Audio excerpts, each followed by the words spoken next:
तो बहुत स्वागत आप सभी का एक बार फिर से MP12 की एक नई वीडियो में।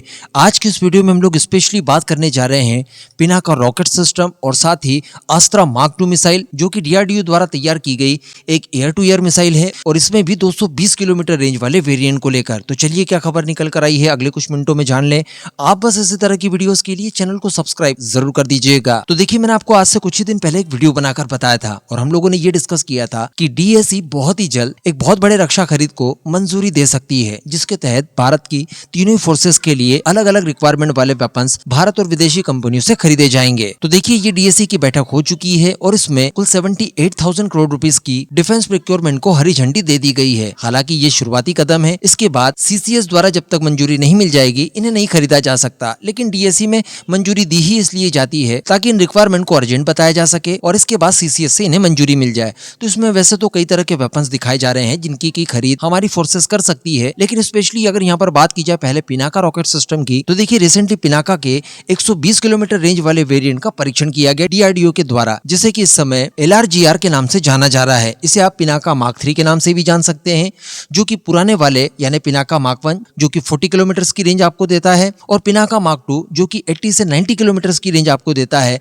उसके बाद का वेरिएंट है, जिसकी इमेजेस कुछ समय पहले निकल कर आई थी और हमने आपको बताया था कि इनके डेवलपमेंट का काम इस समय चल रहा है। उसी का परीक्षण किया गया, जो परीक्षण पूरी तरह से सफल रहा।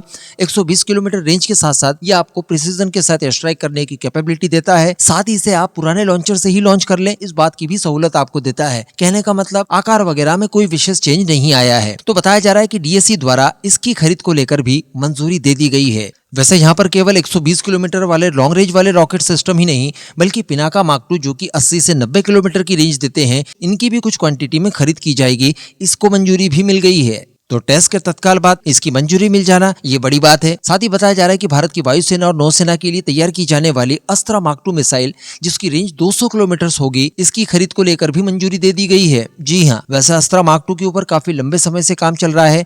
160 किलोमीटर शुरुआती इसकी रेंज बताई जा रही थी, लेकिन ऑपरेशन सिंदूर के बाद हमारी रिक्वायरमेंट को देखते हुए इसमें कुछ परिवर्तन करके इसकी रेंज 200 किलोमीटर या फिर इससे भी ऊपर की कर दी गई है, जिसके ट्रायल्स भी बताया जा रहा है कि जल्दी शुरू हो जाएंगे। तो बताया जा रहा है कि इसकी लगभग 700 यूनिट भारतीय वायुसेना के लिए खरीदी जाएंगी। तो इन्हें हमारे तेजस वगैरह से तो इस्तेमाल की ही जाएगी, साथ ही Su-30 MKI और रफाल में भी इस मिसाइल को इंटीग्रेट किया जा सकेगा। साथ ही योजना ये है कि वर्ष 2026 में जब इसके परीक्षण शुरू होंगे यानी अस्त्रा मार्क 2 के, उसके तत्काल बाद अस्त्रा मार्क 3 मिसाइल जो कि SFDR टेक्नोलॉजी बेस्ड होगी और 300 किलोमीटर के आसपास इसकी रेंज होगी, इसके परीक्षण भी शुरू कर दिए जाएं, क्योंकि इसके वर्टिकल लॉन्च टेस्ट कई बार हो चुके हैं। हमने आपको समय समय पर बताया भी था। अब इसे एयर टू एयर मिसाइल के रूप में तैयार करके इसे फाइटर जेट से टेस्ट करना है। तो अब इन दोनों ही मुद्दों के ऊपर और इन दोनों ही खरीद के ऊपर आपका क्या मानना है, नीचे कमेंट करके जरूर बताइएगा।